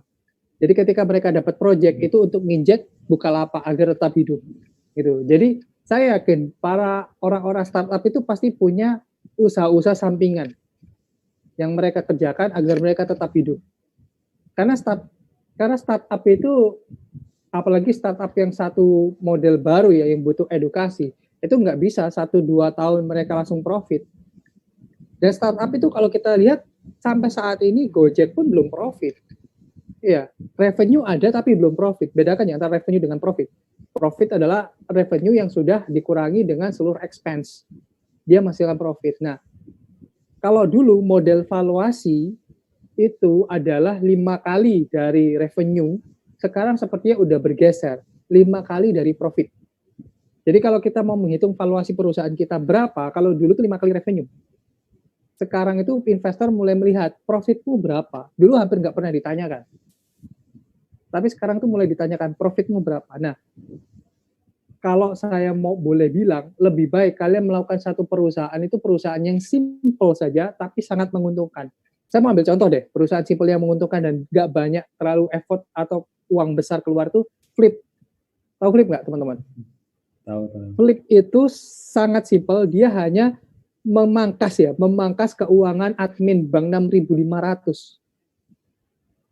Hanya sebatas itu doang model bisnisnya gitu. Nah, kalau yang premium dia ambil untung 2.500. Premium ini apa? Dia tembakkan perusahaan-perusahaan besar yang satu hari transaksinya itu bisa sampai 100. Nah, 100 transaksi itu kemudian saya ambil 2.500 aja deh gitu. Anda sudah hemat berapa? Udah hemat berapa? 3.500 ya? 4.000-an ya? Ya, sudah hemat 4.000-an kali 100 transaksi per hari. Itu kan satu model solusi yang cerdas. Padahal modalnya nggak banyak. Kita cuma buat akun rekening di banyak bank, selesai gitu. Nggak butuh web susah-susah juga. Pakai web customize juga itu bisa jalan. Nah, makanya kalau kita mau membuat startup, ide awalnya itu cobalah cari apa yang menjadi kesakitan masyarakat yang paling sakit bahkan. Sehingga masyarakat berlomba-lomba akan coba produk kalian. Nah, itu yang dinamakan product market fit.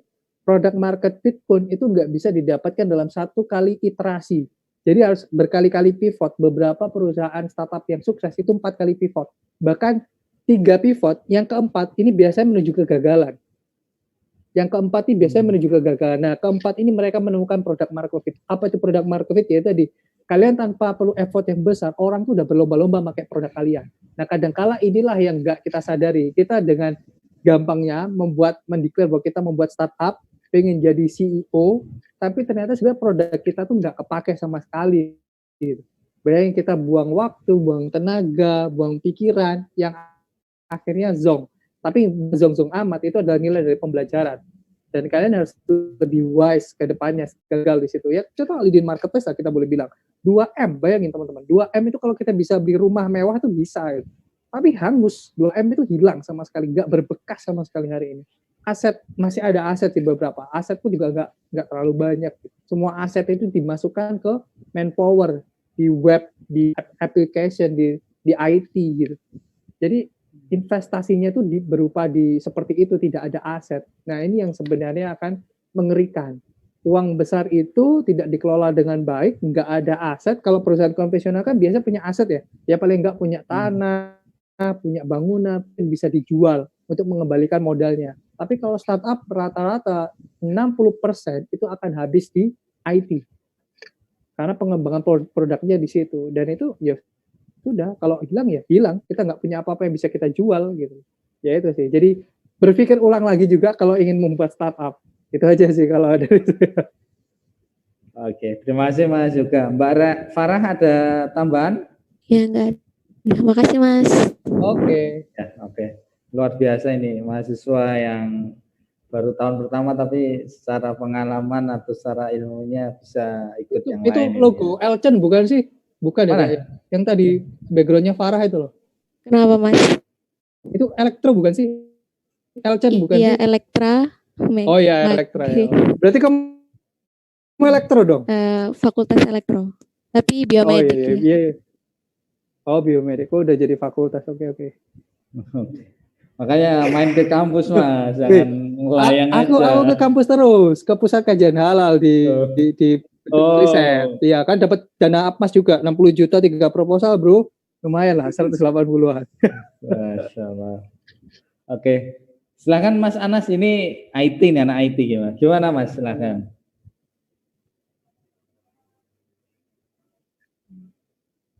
Waalaikumsalam.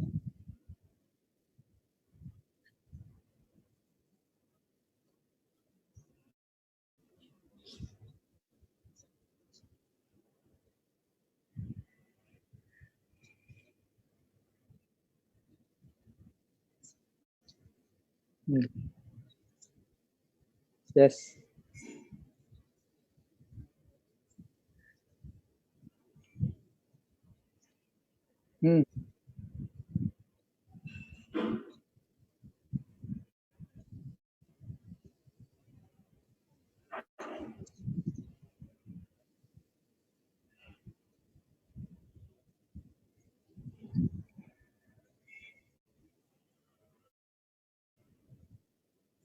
Yes.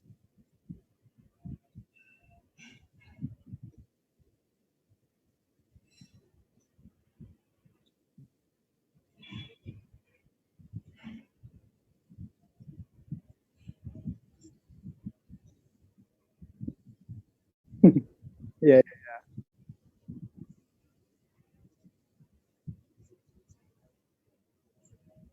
Oke, Ya, silakan Mas. saya selalu punya prinsip gini loh. Kalau misal ya kita mau menjala ikan di laut yang sangat luas sekali, yang sangat lepas sekali, jangan lupa kita bawa radar. Karena dengan radar itu akan membantu kita melihat di bawah itu beneran ada ikan apa enggak.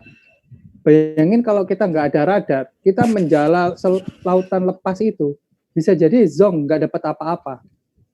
Nah, radar ini apa yang saya maksud adalah data. Nah, sekarang pertanyaannya adalah sebelum kita menjual sesuatu, apakah kita punya data minimum untuk kita bisa jadikan itu prospek market kita? Paham nggak maksudnya? Contoh lah, oke, kita ngitung data dalam phone book kita di HP. Kita pernah nggak melakukan itu? Kalau kita mau nekat-nekatan ya, kita jadi sales lah ya. Kita jadi sales. Pernah nggak kita membuat itu? Kita data semua, terus kita tawarkan satu-satu, terkonfirmasi mau, enggak, prospek. Itu pernah nggak kita membuat itu? Padahal itu satu hal yang paling sederhana dari makna jualan. Phone book kita ini kan berarti satu hal yang paling berharga kan. Bagaimana cara kita mengakses orang lain tanpa kita harus bertemu, kita menawarkan secara online. Nah, ini pertanyaannya kita balik sekarang. Gimana cara kita mendapatkan data calon customer terhadap barang kita? Itu dulu. Kalau kita nggak punya data, ya sama aja. Kita mau mulai dari mana? Nah, makanya saya selalu bilang ke teman-teman yang membuat startup, itu saya pertanyakan paling mendasar itu adalah kamu punya artificial market apa enggak? Apa sih artificial market itu? Market yang bisa kamu sasar, kamu punya datanya, dan kamu bisa mendengar apa kebutuhan mereka, dan kamu bisa melakukan itu dengan cepat, tanpa harus global dulu. Nah, orang-orang startup itu rata-rata mikirnya, wah saya bisa menguasai A, B, C, D, market A, B, C, D. Ditanya, kamu punya datanya enggak? Enggak ada. Kamu mulai dari mana gitu? Kamu menghubungi dari mana? Ya emang opportunity-nya besar. Kita lihat, oh ini, ya dia termakan marketing ya. Ini keuntungan gini, profit gini, nanti akan meluas gini. Tapi pertanyaan dibalik, kamu punya datanya enggak? Siapa orang yang akan kamu hubungi? Siapa yang akan kamu prospek? Itu enggak ada. Jadi yang pertama yang harus kita lakukan adalah kita punya artificial market. Artificial market dari mana? Bisa kita bentuk dari komunitas. Komunitas ini apa? Banyak sekali. Kita sudah punya Facebook, grup, dan lain sebagainya. Tapi usahakan kita dapat datanya. Jangan kita cuma broadcast. Broadcast itu sama sekali nggak efektif, nggak ada personalize. Sekarang orang-orang tuh senang personalize daripada broadcast. Broadcast itu kalian paling cuma di skip aja. Nah, kalau ya ini saya juga mau sampaikan ke teman-teman, mainlah di LinkedIn, teman-teman ya. Mulai dari sekarang, terutama yang muda-muda juga. Bangun karir trackpad kalian di LinkedIn. Di LinkedIn itu banyak sekali orang-orang cara metode marketingnya dan lain sebagainya berusaha mendapatkan grab data. Contoh nih, saya bilang, kita ngepost sesuatu yang dibutuhkan masyarakat. Apa sih? Saya mau ngepost tentang nomor-nomor venture capital yang kalian bisa hubungi untuk pendanaan startup kalian. Tinggalkan email di kolom komentar. Itu cara nge-grab data kan. Akhirnya semua ngisi. Ya kirim ke saya, ke email ini, ke email ini. Tapi itu semua adalah pengkoleksian data. Nah, data ini yang bisa digunakan untuk menjual produknya dia sebenarnya. Dengan cara yang smooth. Kan kita punya ada metode soft selling, ada hard selling. Kalau hard selling ya kita jualan langsung kita bantem bleng gitu. Tapi itu nggak bisa hari ini. Orang masyarakat itu udah pintar. Nah, gimana cara kita pintar-pintarnya melakukan soft selling? Sehingga masyarakat itu seperti terhipnotis, calon prospek terhipnotis, merasa nggak diprospekin gitu. Tiba-tiba, oh iya ini aku butuh gitu. Nah, itu sih. Nah, aku malah berharap yang teman-teman IT itu gimana ya cara menciptakan satu pengkoleksian data tanpa kita melanggar privasi, tanpa apa-apa, tapi kita punya satu data yang valid sebelum kita akan menjual produk. Ini yang sekarang dilakukan di marketplace pada umumnya kan. Behavior kita dipelajari. Sadar nggak kalau kita pernah membeli sesuatu pasti ada suggestion produk yang pernah kita beli, contoh produk yang serupa. Atau kita nge-search sesuatu terus kita muncul suggestion. Ini loh gitu. Nah, inilah sebenarnya yang sedang dilakukan hari ini tentang big data, tentang artificial intelligence. Ya itu sih. Oke. Baik, Anas mungkin ada tambahan, Anas?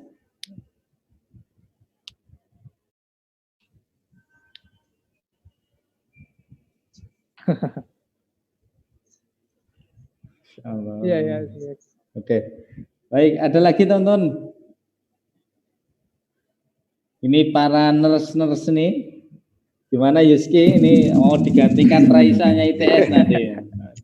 Oh perawat ya, Yuskir ya? Iya, Mas. Waduh, hati-hati loh, diserap sama robot loh kamu nanti. Tapi robotnya nggak punya perasaan, Mas. Jangan salah loh, artificial intelligence itu bisa menciptakan perasaan loh. Gini lah, kalian pernah lihat ini nggak sih film-film kayak Baymax? Iya kan, itu film masa depan yang kita nggak kebayang sekarang. Tapi dulu Mission Impossible dan lain sebagainya itu pernah memberikan satu skenario bahwa akan ada dompet virtual. Nggak kebayang kita hari itu kan, tapi kejadian hari ini gitu loh. Nah, teknologi itu akan sangat cepat berubah teman-teman, dan film-film itu bisa menggambarkan gimana teknologi ke depan. Jadi jangan dibayangkan nanti robot nggak bisa punya perasaan. Enggak, saya yakin bisa, artificial intelligence bisa melakukan itu. Jadi kita bisa tergantung dengan robot.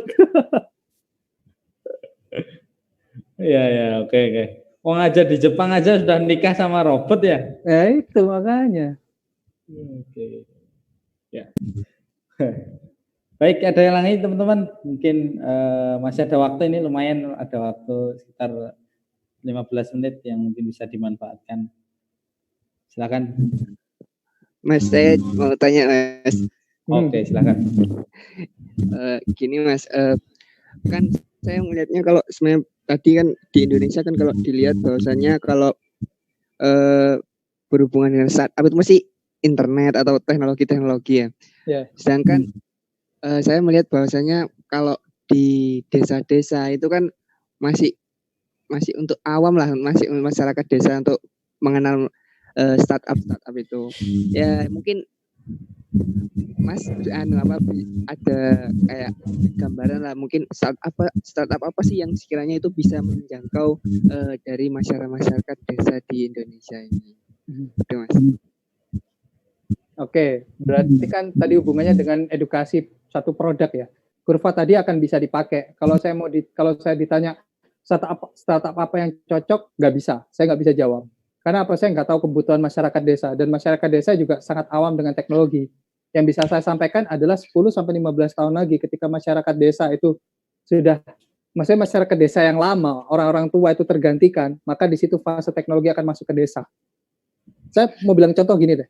Memang ada kesalahan ya. Saya nggak boleh bilang kesalahan sih, karena saya juga nggak memvalidasi itu. Saya ada teori gini, kenapa sih orang-orang desa yang belajar ke kota itu nggak pernah mau balik ke desa? That's right. Benar nggak? Kenapa orang-orang desa yang belajar di kota justru mencari penghasilan itu di kota? Cara pandangnya yang ternyata dirubah gitu loh oleh pendidikan kita. Cara pandang materialistik yang dirubah oleh pendidikan kita. Bahwa pendidikan kita mau nggak mau kita sadari ini mengajarkan materialistik. Bahwa kamu sekolah berpendidikan tinggi adalah untuk bekerja dan mencari uang sebanyak-banyaknya. Dan itu nggak bisa kalian dapatkan di desa. Kalian bisa dapatkan di kota. Tapi jiwa sosialis kalian itu sebenarnya harusnya ada di desa. Hidup cukup, ya, cukup mencukupi, itu aja kalian bisa kok hidup di desa, saya yakin. Tapi kalian nggak melakukan itu, gitu kan? Pendidikan kita mengajarkan itu. Nah, selama kita belajar untuk masuk ke desa, ya selama itu proses edukasinya akan sangat lama. Tapi saya akan pastikan masyarakat desa yang lama itu akan tergantikan dengan perubahan teknologi. Saya akan pastikan itu. Karena ini hanya bicara tentang geografis. Ini hanya bicara tentang edukasi. Edukasi membutuhkan waktu. Nggak butuh satu effort yang lama. Dan waktu itu akan berjalan. Contoh deh, Gojek itu daerah mana sih yang belum masuk? Nggak ada, teman-teman. Gimana? Bahaya belum. Gimana tuh? Daerah mana tuh? Daerah Lekok, Pasuruan. Oke, belum, berarti belum ada demand-nya barangkali. Iya kan? Karena belum ada demand. Yeah. Kalau sudah ada demand, katakanlah proses urbanisasi ke sana gitu. Ya udah selesai, akan dibuka marketnya gitu.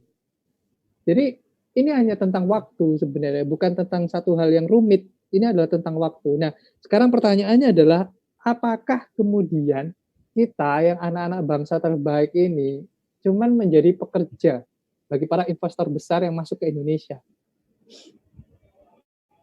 Itu kan pertanyaannya. Apakah kemudian ya udah kita habis semua SDM kita, kemudian kekayaan kita di desa semua habis, diambil oleh orang-orang yang memang ngomongnya adalah semua tentang uang, all about money. Nggak bicara tentang kesejahteraan, nggak bicara tentang apa gitu. Semua bicara tentang uang, opportunities. Habis semua teman-teman. Jadi seorang orang gitu cuma dijadikan market saja.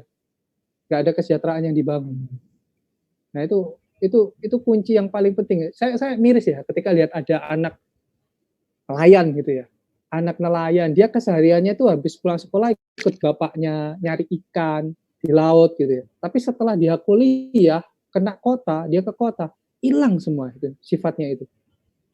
Coba bayangin. Kalau sifat itu dibangun dari pendidikan formal kita sampai ke tingkat pendidikan tinggi, dia akan balik ke nelayan, ke pesisir untuk membangun satu alat teknologi gimana cara mengeringkan ikan, membantu orang-orang di situ untuk ekspor ikan.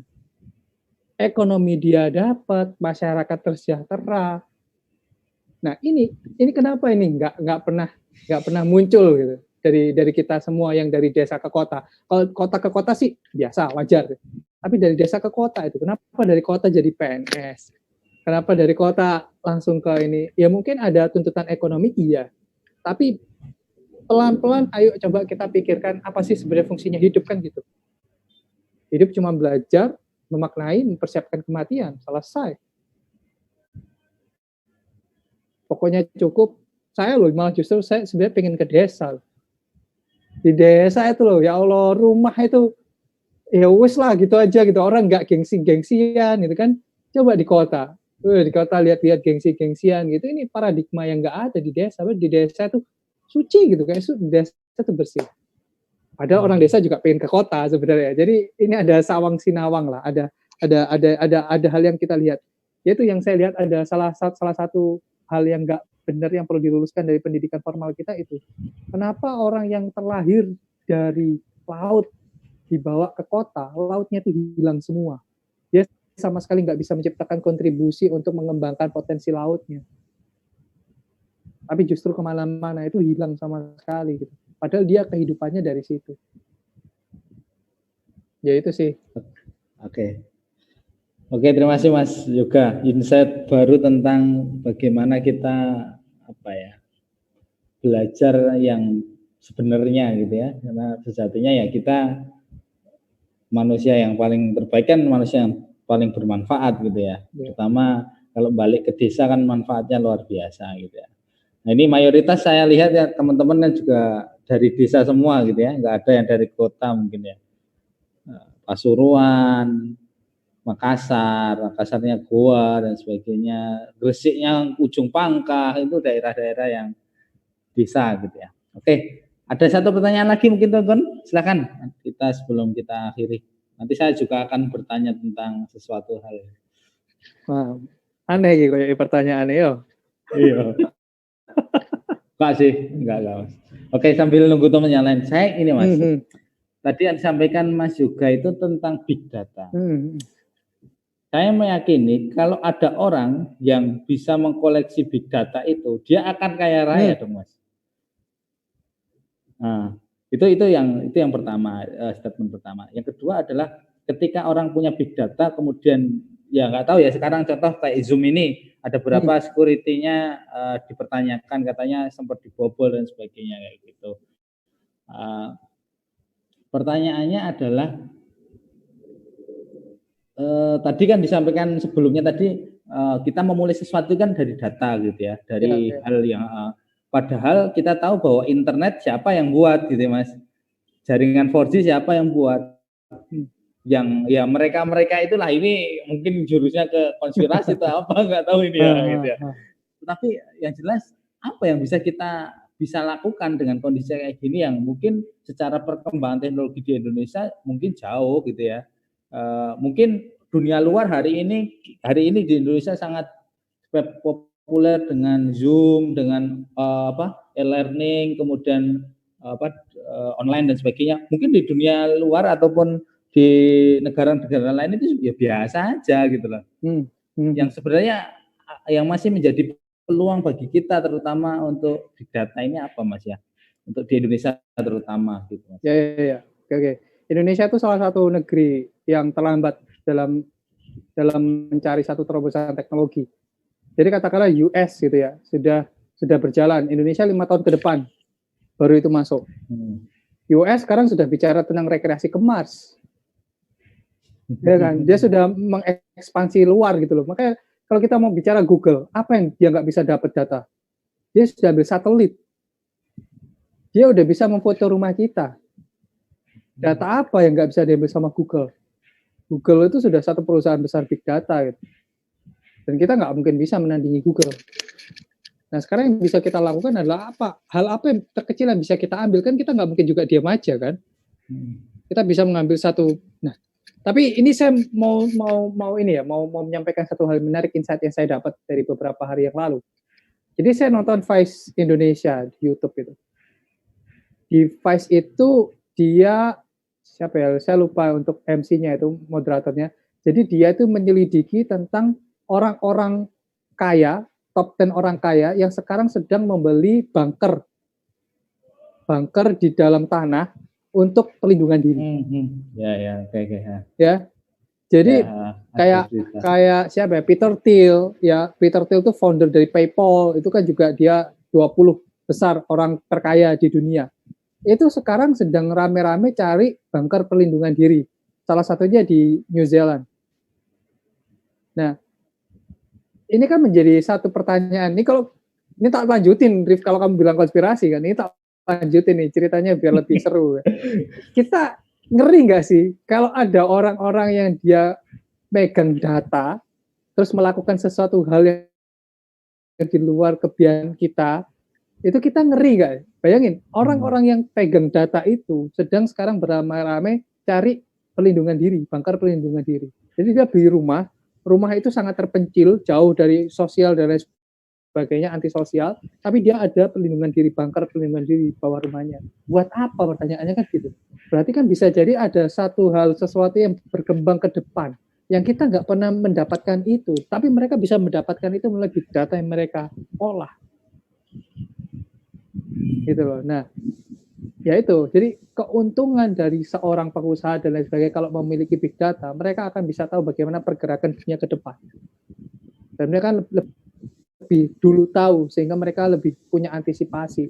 Nah, kita harusnya bisa mengambil sekian persen kecil saja untuk melakukan kontribusi itu, mengolah data itu, mengambil data minimal kalau kita mau bicara datanya umat loh, kalian pelajari nggak sih gitu? Wes data jamaah masjid kalian punya nggak? Sesimpel itu behaviornya. Kalau kita mau lihat berkaca kepada Masjid Jogokarian, itu kan jauh luar biasa. Mereka bahkan sampai tahu siapa yang kekurangan, siapa yang butuh ini. Itu kan pengolahan big data. Satu desa saja, kalian pegang data itu. Kalian pelajari behavior itu. Kalian pasti akan luar biasa. Kalian pasti akan sukses. Karena kalian tahu kebutuhan apa ke depannya mereka butuhkan. Jadi, ya itu sih. Kalau kamu tanya tentang big data, ya kita nggak bisa apa-apa sekarang. Kita sudah ada hari ini dunianya, ada Google. Google sudah menciptakan banyak hal luar biasa, satelit, bahkan Elon Musk sudah mau bicara ke Mars, mereka sudah mau ekspansi, nggak lagi di bumi. Kita udah jauh sekali, kita sudah jauh tertinggal. Tapi kan kita nggak bisa diem aja. Gitu. Kita harus ngambil salah satu kontribusi kecil lah, untuk setidaknya kita bisa melindungi bahasa dalam tanda kutip ya, melindungi orang-orang yang memang kita perlu lindungi hari ini. Itu sih. Oke. Baik, Mas Yoga, terima kasih atas insight-nya. Mungkin teman-teman ada yang mau disampaikan? Ini terakhir, kalau enggak kita akan tutup karena sudah jam 10 kurang sedikit. Ada? Nah, insya Allah cukup ya. Mas Yoga, silakan mungkin ada. Nah, ini generasi muda ini perlu sesuatu yang baru ini Mas ya, biar nggak hanya ngurusi organisasi saja, tapi organisasi gitu aja. Gitu. Ya, kalau teman-teman sekarang berkecimpung di organisasi organisasi intrakampus atau ekstrakampus ya. Kalau kalian mendapatkan materi sebelum saya tentang bagaimana peluang pasca kampus, itu dunia akan sangat jauh berbeda. Ya, jauh berbeda organisasi Bahkan kalau saya boleh bilang itu wasting time sekali.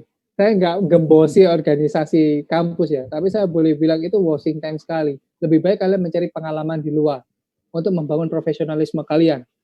Kalau kalian bicara tentang leadership, nggak cuma di organisasi kampus kalian dapat gitu loh. Kalian bisa dapatkan di banyak hal. Tapi kembali lagi, visi kalian itu akan kemana? Visi hidup kalian itu akan kemana? Kalian akan mencoba banyak hal apa? Itu yang sekarang perlu dibangun. Kalian mapping, kalian buat talent mapping. Bakat kalian itu sebenarnya di apa? Jangan sampai saya yang kayak gini loh. Saya terima nasib aja gitu. Semua peluang saya masuki dan saya cuma ikut di situ aja, ikut arus. Ya kalau mau main aman ya sudah di situ aja gitu. Tapi kan apa ya? Kalau kita cuma main aman itu kan fase hidup itu kan terasa jauh berbeda kan. Artinya kita ya sudah cuma hidup, nggak ada makna kemudian mati, selesai. Tapi kalau kita punya satu hal prinsip hidup yang bisa kita bangun, yang bisa kita jaga, walaupun itu tidak bisa dinilai dengan uang, itu bisa kita bangun. Atau barangkali kalian pengen jadi orang yang kaya dulu, boleh aja. Orang yang kaya dulu kayak Bill Gates, kayak Mark Zuckerberg, kemudian kalian melakukan sesuatu, ya oke aja. Tinggal stepnya gimana. Nggak salah kok jadi orang kaya dulu.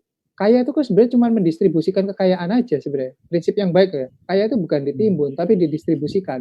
Kalian rebut kekayaan, kalian distribusikan ke orang yang lebih membutuhkan. Sekarang kekayaan buat apa juga ditimbun kan? Yang penting kan kalian hidup, yang penting kalian mencukupi, keluarga kalian hidup, anak-anak keturunan kalian hidup, itu selesai urusannya. Nggak perlu untuk bangun gengsi, nggak perlu untuk bangun macam-macam, nggak perlu. Terus yang kedua juga, jangan menjadi orang kaya baru. Jangan kaget menjadi orang kaya baru. Misal suatu saat kalian akan sukses, ya, kalian akan sukses menempati posisi-posisi strategis di berbagai perusahaan. Kalian akan digaji kurang lebih ratusan juta rupiah lah ya. Itu kalian jangan menjadi orang kaya baru. Itu cuma semu sebagai kekayaannya. Itu juga nggak akan berarti apa-apa kalau nggak dibentukkan sesuatu yang bermanfaat. Distribusikan lagi. Distribusikan artinya apa? Kalian bisa bekerja. Ini materinya Ari kalau nggak salah ya. Kalian bisa bekerja dan hasil jeripayah kalian dari kerja itu kalian distribusikan ke sesuatu hal yang lebih manfaat. Bisa kalian bikin foundation, kalian bikin apa yang dilakukan Ahmad Zaki sekarang. Ahmad Zaki sekarang sudah keluar ya sebagai CEO Bukalapak dan memang sudah tidak memiliki ekuitas di sana. Dia sekarang sedang membuat foundation untuk mengajak anak-anak muda membangun startup yang lebih profesional. Dia mendanai startup tapi standarnya sangat tinggi sekali Ahmad Zaki sekarang. Dan dia memang melihat sakit memang startup Indonesia sekarang, terutama anak-anak mudanya. Itu salah arah. Jadi membangun startup itu asal-asalan. Asal-asalan dalam arti dia cuma melihat peluang, dia sikat, padahal nggak ada produk market fit yang jelas, akhirnya gagal. Sekali berulang gagal itu membuat masyarakat anak muda sekarang menyerah. Dan menyerah ini artinya apa? Ya lagi-lagi kita bicara masalah tentang lapangan pekerjaan. 1:100 hari ini. Orang beramai-ramai. Kita akan bicara tentang mentalitas, kita akan bicara tentang life skill. Kita nggak hanya hard skill dan soft skill, kita harus punya life skill. Life skill itu apa? Ya ketika terjadi pandemi seperti ini, orang yang nggak punya life skill, maka ketika diputus PHK, selesai. Dia nggak bisa melakukan satu hal apa-apa. Dan itu banyak hari ini teman-teman. Nah ini jangan sampai ini juga kejadian di teman-teman. Kita nggak ngerti pergerakan ekonomi, kita nggak pegang data, kita nggak tahu ke depan seperti apa. Seandainya kita nyaman, kita punya gaji 100 juta, kemudian kita beli mobil, cicilan, rumah. Dalam 2 hari ke depan kita di-cut. Kita nggak punya life skill. Mau apa? Saya sarankan teman-teman juga literasi keuangannya melek ya. Jadi teman-teman harus ikuti forum-forum literasi keuangan, financial advisor, ikuti juga. Contoh di Instagram ada Joska. Teman-teman ikuti itu. Jadi teman-teman nggak jadi gaya baru. Nggak jadi orang kaya baru yang megang uang, terus dipakai untuk lifestyle, gaya hidup, habis, dan lain sebagainya. Tapi coba melek, uang itu harus diputar kembali. Uang itu jangan disimpan, uang itu harus diputar kembali dan dianakkan kembali sehingga uang itu bekerja untuk kita, bukan kita bekerja untuk uang. Nah, ketika kalian sudah mencapai posisi itu, maka kalian bisa melakukan banyak hal, termasuk membuat foundation, termasuk memberikan manfaat kepada orang lain. Oke, itu clear. Oke, baik Mas Yoga. Sebenarnya kalau saya pribadi pengen lanjut sampai sahur ya. Tapi insya Allah karena terbatasnya waktu mungkin next time kita akan bisa lanjutkan untuk materi-materi selanjutnya. Sebelumnya saya ucapkan terima kasih Mas Yoga, sukses untuk halal quality-nya. Mungkin amin. Kita hal yang mungkin bisa kita joinkan gitu ya, barangkali ada akses-akses yang lain dan sebagainya. Dan teman-teman yang di sini juga secara keilmuan ya banyak hal yang mungkin bisa dikontribusikan juga. Sehingga memang salah satu yang saya dapatkan dari materi tadi pagi itu pentingnya kita kolaborasi bersama gitu ya. Yes, untuk membangun apapun itu, sehingga apa yang kita lakukan lebih beredit value-nya lebih dan jangkauannya jauh lebih banyak juga. Baik, terima kasih Mas Yoga. Saya ucapkan sekali lagi terima kasih sudah berkenan mengisi malam minggu kita dan semoga bermanfaat buat kita semua. Baik, kita akhiri untuk malam hari ini dengan bacaan hamdalah, alhamdulillahirobbilalamin, dan kita sempurnakan dengan doa kafaratul majlis. Subhanakallahumma wa bihamdika asyhadu an la ilaha illa anta astaghfiruka wa atubu ilaik. Sebelumnya mungkin kita bisa foto bersama Mas Anas, mungkin kita foto dulu, dibuka dulu teman-teman, silakan. Siap? Oke. Siap. 1 2 3. Oke, baik. Terima kasih teman-teman semua sudah berkenan hadir. Mohon maaf segala kekurangan. Kita akhiri. Assalamualaikum warahmatullahi wabarakatuh. Terima kasih Mas. Terima kasih banyak Mas.